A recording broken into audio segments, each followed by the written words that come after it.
Yo, bro, you coming to the party tonight? It's Friday. My guy, you're damn right I'm going to that party. You know Valentine's Day is coming up, right? Yeah, that's true. Tracy's going to be here tonight. I know you like her. She has a great butt. But bro, we all know you're too scared to ask her out. Dude, I'm not afraid to ask her out. You can't miss the party tonight. It's the perfect opportunity. Bro, please, I'm not missing this party. Don't miss the party. All right, guys, look, I know we're closing in a minute, but we got a huge estimate in the morning. I need somebody to stay late tonight. Come on, anybody? Cliff, you're not doing anything this weekend, right? Good. Oh, one more thing. We can't pay overtime because of government restrictions due to COVID. But you can come in 5 minutes late on Monday, and I'll let you park up front. How's that sound? Happy to do it. All right, good.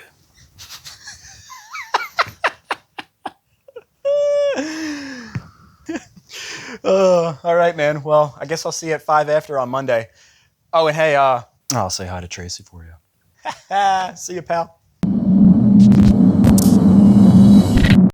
If you're into snowmobiles, jet skis, or anything in the motorsports industry that has to do with performance, you've probably heard of CPI. CPI stands for Cast Precision Industries, and they're one of the world's largest producers of performance cylinders in the off-road industry. They've been around since the early 90s, and I've heard the name CPI countless times, and I've also heard the name Calvin, the creator of CPI, countless times, and what a positive influence he's been to the industry. I was lucky enough to get an invite to the CPI facility to see how cylinders are made. So follow along with me as we do a walkthrough of the facility and actually make a cylinder showing how it's done from an idea step by step all the way to the finished product. I hope you guys enjoy the video. Please give it a thumbs up and leave a comment below what you think if you want to see more videos like this one.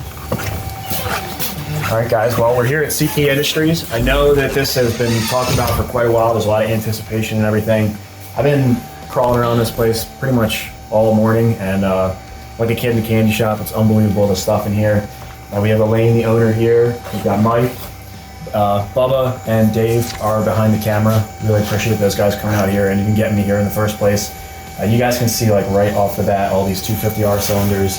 You guys might not be able to tell how big this stuff is. There's not one small cylinder here. And this one here, how many cc's would this be? 700 cc. 700cc 250R. I mean, did we even know that such a thing existed? But there's just cylinders all over this place. I figured we would just kind of jump right into it and take a tour of the place and show you guys what this is all about, because I know as soon as I got here, I just wanted to walk around and see the place, and I'd love to share that with you guys.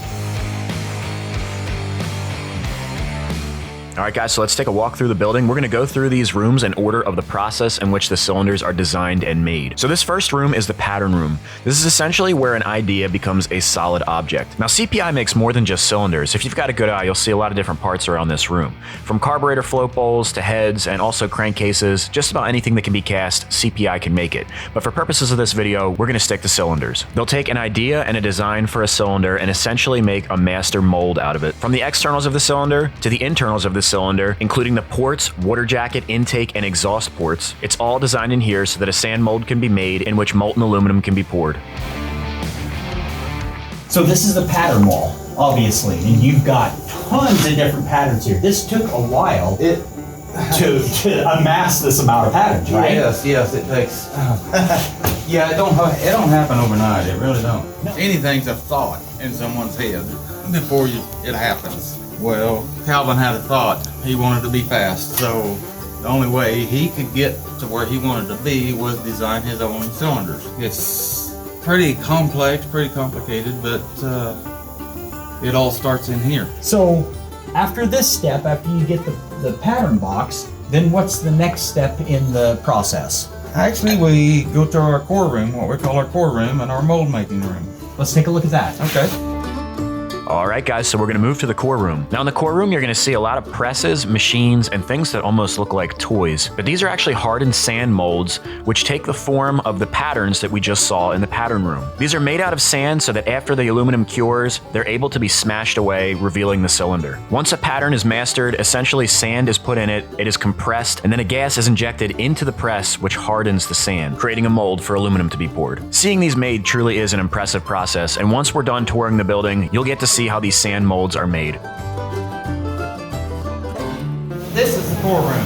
This is where we actually make the molds that we pour the aluminum into. Make the molds and also the cores. Correct me if I'm wrong, but this is the inside void that needs to be created for the water jackets, the intake port, the exhaust port, and the transfers. Exactly. Okay, so after the core has been assembled, then what is the next step? Well, then we would take it to the foundry and it's ready to actually pour. Let's take a look at that. All right. All right, guys, so we're headed to the Foundry. Now, the Foundry isn't so much a room as it is an area inside the building. And you might be surprised to see when we do watch these cylinders being made that it's not all that complex. This is where aluminum is melted and brought to temperature and literally poured into the sand molds. Now, right next to the Foundry is an area where the cylinders are removed from the sand molds, the gating is cut away, and the cylinders are media blasted to get a nice, even finish. We don't use no pot cans or no beer cans or anything like that. Right. We buy actual aluminum that is made for this process. Exactly for this process to Yes. get the superior materials. So Yes. from this point, this is going to go into the furnace, Exactly. okay? And then go through the process of heating it up, getting it to the correct temperature, and then we're gonna travel over to the core boxes, and this is where the pour is gonna happen. Exactly.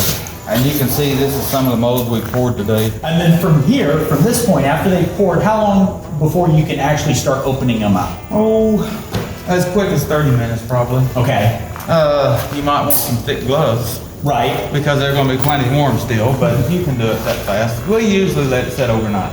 And then from there, the next step is to demold them. Demold them, yes. Okay. Actually getting the sand or getting that piece of aluminum that we just poured out of that sand. Gotcha. And basically take a hammer and knock the sand off of it. So the last room that we'll be going into is the machine shop. In here is where the raw cylinders are machined to the correct height, holes are drilled and threaded, and finishing touches are made. After this step, the cylinder is ready to go to a supplier, a builder, or in some cases, to be plated or sleeved and sold to the consumer. Now in a moment, we're going to be building a Cub cylinder and showing the process from start to finish in more detail. But before we get to that, as I was taking a tour of the CPI facilities for myself, I had opportunities to speak with each of the employees one-on-one, and from the stories I gathered and the emotions they displayed, it became clear to me that the creator of CPI, Calvin Pollet, was a truly special person. It's been years since Calvin has passed, but it seemed that each of these employees had a special connection and admiration of Calvin. I finally had a chance to sit down with the owner, Elaine, and talk about CPI and Calvin. CP Industries is the largest manufacturer of aftermarket high-performance cylinders in the United States. We build for the Banshee Yamaha, we have Razor cylinders, we have jet ski cylinders, we have a drone engine, we do other parts for other companies. We just finished a bunch of headlight bracket mounts for a Suzuki street bike. We do a manifold for a boat. We're an aluminum foundry that manufactures everything in the United States. Tell me more about Calvin, because I know when I initially had asked you what does CPI mean to you when I first came here, you said it was continuing Calvin's legacy, right? And his dream and his vision. He had a love for motors and going fast from a very young age. He raced motocross when he was young. He used to tell me he had to practice crashing because he would never wreck a bike. So he would go out on the weekends and practice. He had a dirt bike very young before he could have a driver's license. And so through the week, he would ride his dirt bike to school and then to work. And then Friday night, he'd come home and he'd switch it all over so that he could go race it on the weekend. So when, after we got married, a neighbor of ours had a micro midget, and he knew Calvin knew a lot about two-strokes and had him start helping him with his race engine. And from there, he decided to build his own. Our first company was named Camex, and we had a three-wheeler racing team. It was back in the 80s when the three-wheelers were the big thing. We would go to the big races and take on Honda and Yamaha and everybody. And there was one race in Oklahoma City that we won and beat everybody there. And the type of person Calvin was, he took out a full-page ad in the ATV Racers newspaper, and it said, in Japanese, he wrote "Made in America," and then put the subtitle underneath it. When the three-wheelers kind of went to the wayside, he moved over to doing the Banshee stuff and started with the Cheetah cylinder. And then we did the Cheetah Cub and then the DM, and he just kept building. Everybody used to always say, slow down, quit building so much stuff, because, they couldn't keep up. But now that he's gone, I think we're all very grateful that he just kept building things, because we've been able to continue the company and improve on what we have with a lot of help from a lot of different people. When he was sick and going through treatment for cancer, one time he asked me, he said, I don't feel like I'm gonna leave a legacy, and we have 3 boys, and of course they are his legacy, but this was what he was really worried about. And after he died, I was gonna sell it to a company, but they didn't have the same vision that he had or that I had for it, so I just decided to go ahead and come in and keep running it. And he's been gone 7 years, and I've been running it for 6. So, I hope he's proud, hope he's happy. I love it. I love the people, is why I'm still here. Going to the races and visiting with all the racers, and, getting to meet people like you and like Dave. It's a fun business, it really is. Well, I can definitely tell it's an awesome company. If I was a little bit closer, I think I might try to be employed here. Well. Because I gotta say, the interaction with everybody and, meeting Mike over here too, I could tell Mike just loves making things go fast. Mike, you got so excited to show me everything that was here. Yeah. And he must have stopped and said 3 or 4 times, I really do. He said, it really is. It's pretty cool.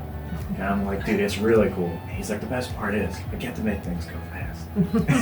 And he almost had that evil little smile. Yeah. So I love making things go fast. I mean, it's great. It seems like the passion that Calvin had is kind of carried on through everybody here. And it's really just an amazing place. This place is more than just making cylinders, it seems.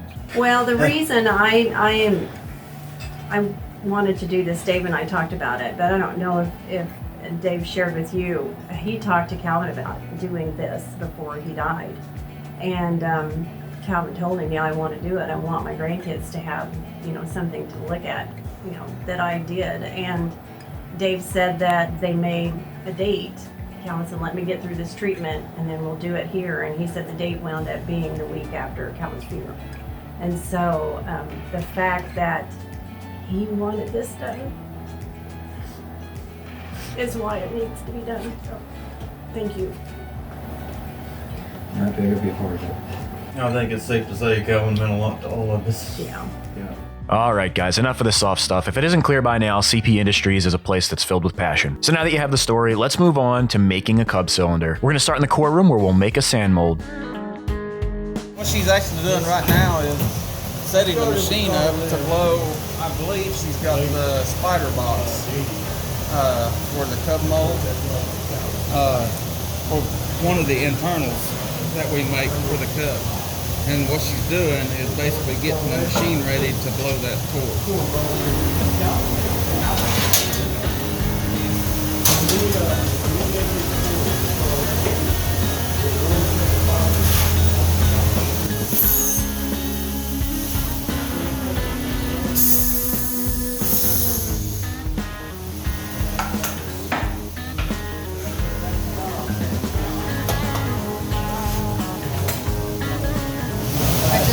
Sand in there, and then after it gets blown in there, pull them down, and it's putting the gas in there to harden it.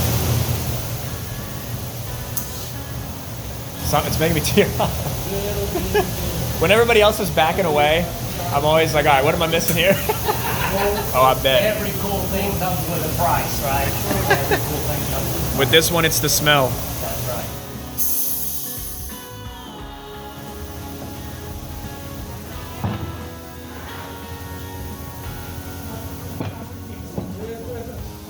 This is just sand. And you can see it's just sand.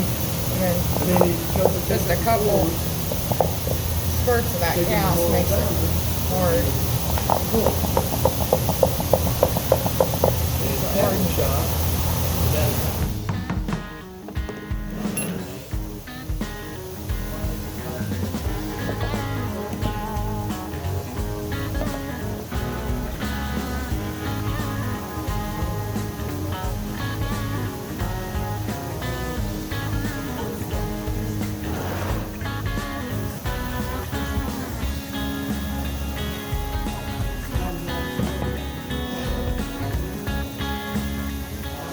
we make each pour, get them all out, then we'll file all the flashing off. And once all the flashing is filed off, all the parts and all the crevices, then we'll assemble them, fit them. We'll make sure they're fitted. And once you know they're fitted and everything's going to go into place correctly, we'll take it back apart, and we'll glue them together.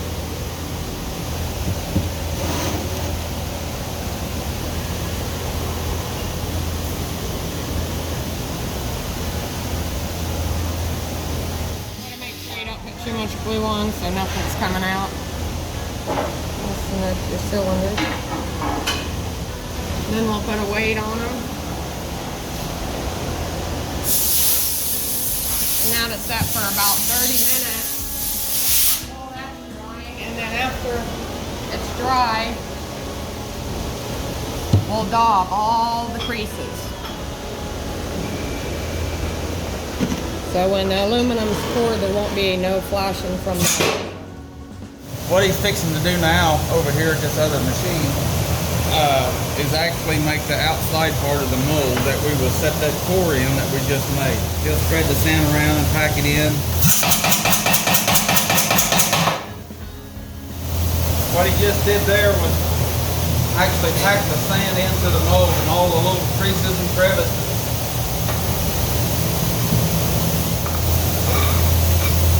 It's still soft.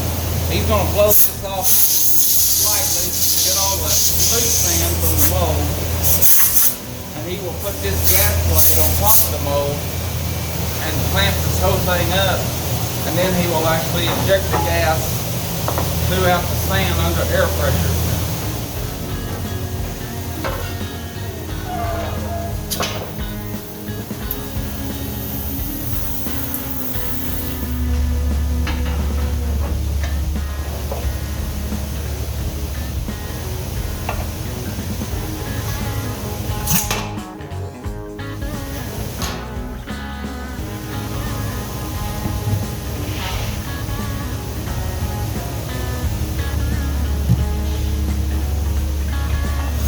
He'll file any bumps off the top of the mold to keep it from holding itself apart when it mates up with the other. What he's doing there is actually just making a place. When we pour the metal into the mold, he's making a place for the air to escape so the metal can come in. It also leaves a place, as when you pour hot aluminum in that mold, it starts baking the chemicals out of the sand. The gas and the smoke has to go somewhere, and you want it not in your casting, but you want it outside. So that's a place for the gas to escape. This is the basic mold of the tub. What has to happen is, of course, if you just poured metal in here, you would have a solid piece of aluminum that no one could use. So you need to lighten out the inside. We'll actually take the core and set it in the mold. This is the center part of our mold. It will actually make the center piece of the monoblock tub casting. And it's basically just a stack up process. And this is the other side of the cylinder that we'll set in here. And finally, this is what we call the end cap of our mold.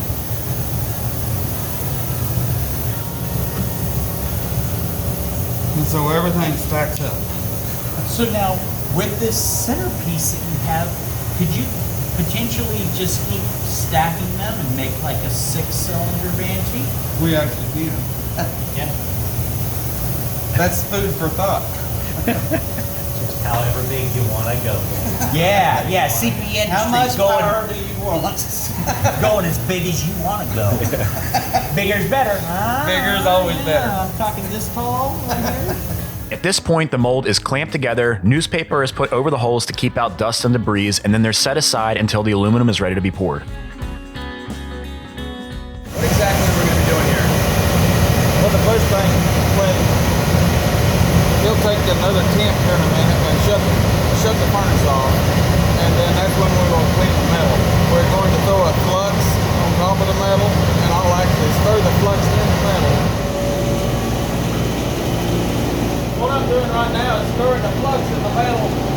That's to catch all of the impurities and make it attached to the flux that I just stirred in the metal and float it to the top. We'll leave that flux on top of the metal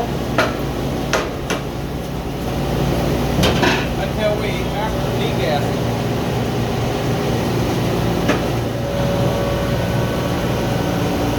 This is the carbon rod that we put down in the metal that actually has a hole in the center of that rod, and it will go down to the bottom of the furnace, catch all of the gas or the black air bubbles, and raise them to the top.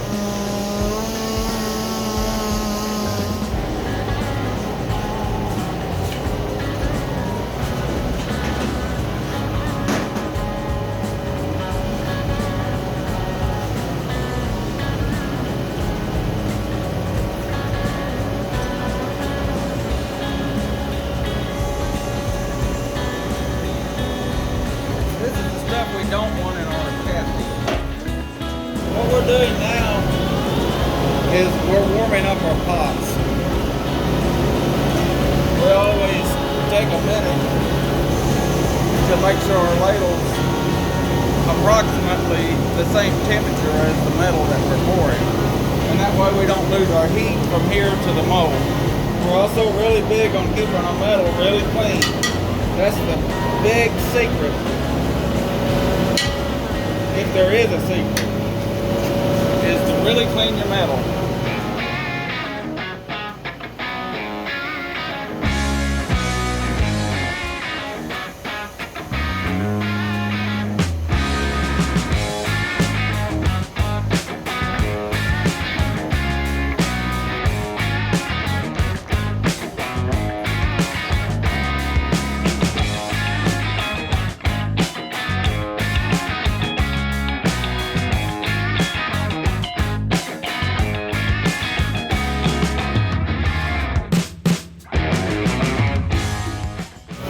I think is really amazing is that this really is kind of a lost art.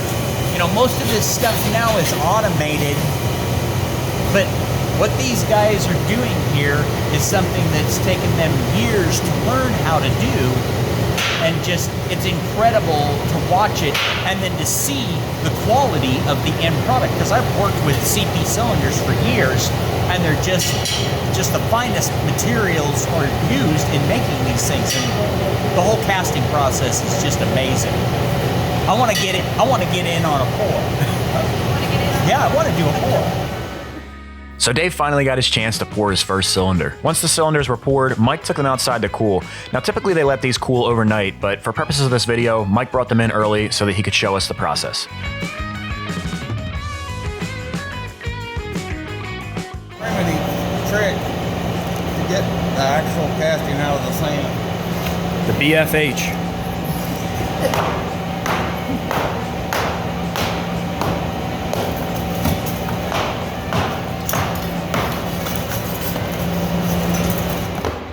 At first, I was really surprised to see how rough Mike was with these cylinders, but it just goes to show how strong they are. You'll notice as Mike's hitting these with the hammer, he's not actually hitting the cylinders, he's hitting a part of the cast that's called the gating. This portion will be cut away and then recycled to be used for future castings. And hitting here won't cause any damage to the cylinders. The cylinders were also extremely hot, so they were a little bit harder to handle than normal. The next process here will be the jackhammer to actually get the internals out of the casting. We have to get the sand core out of the inside, so we start with the jackhammer, which is really noisy.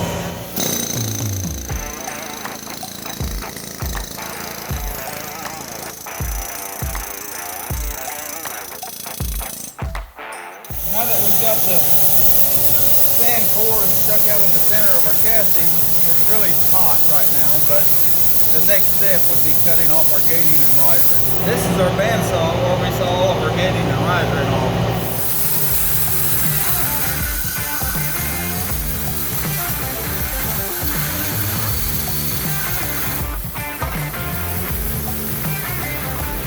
After this, the cylinders are heat treated and then they're put into a shock blasting machine, which gives them a uniform finish.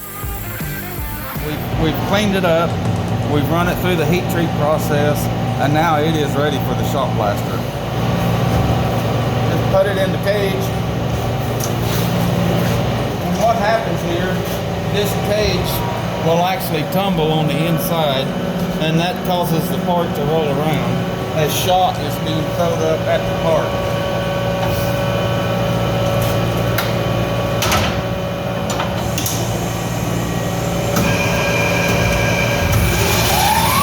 Tell you what, man, if anybody ever worried about these cylinders being fragile, after seeing the way that you're hitting them with the jackhammer and you're throwing them in a washing machine, they're not fragile. No, not really.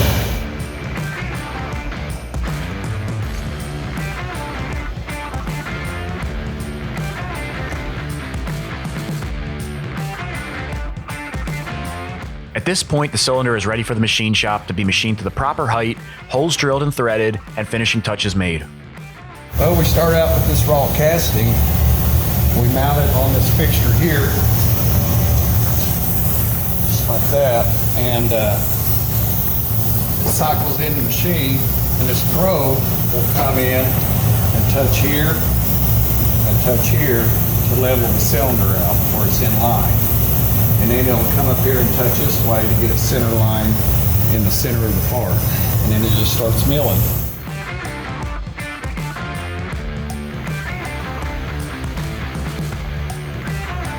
Now, unfortunately, I couldn't film much of the machining process because the machine requires a cooling lubricant that needed to be turned off for me to take these videos. But I can show you the finished product. Yeah, as soon as this is a finished product, it's bored, face, drill, tap. The exhaust, we circle and interpolate that. The intake, just machine, drill, and tap. So that machine actually drills and taps everything, It does bores this it. whole complete process. It bores, it mills, it circumterpolates the skirt. That's pretty incredible. Yes. All right, guys, so there you have it. Now you know how cylinders are made at CP Industries. For me, this was an amazing trip, and I hope I was able to share this experience with you guys just as if you were there. All right, guys, well, we want to thank you for coming along and checking out CPI. I had a great time today. Awesome experience. I want to thank you, Elaine, for having me out here, and Dave for really setting this up and bringing me out here. Mike, thank you for showing me around and building a cylinder with me. That was really, really awesome. It was fun. Yeah. So thank you for coming along with us, guys. I hope you enjoy this. If you guys have any questions, please leave in the comment section below. If you're interested in a CPI cylinder, there is a CPI website, but the best way to reach CPI is going to be by their phone number or be via email. They do have a Facebook page also, and Wayne said they're pretty active on there. I will have all that information in the description below, so definitely hit them up if you want to have a great cylinder. Thank you guys for watching. Remember to leave a thumbs up if you enjoyed the video, and I will see you in the next one.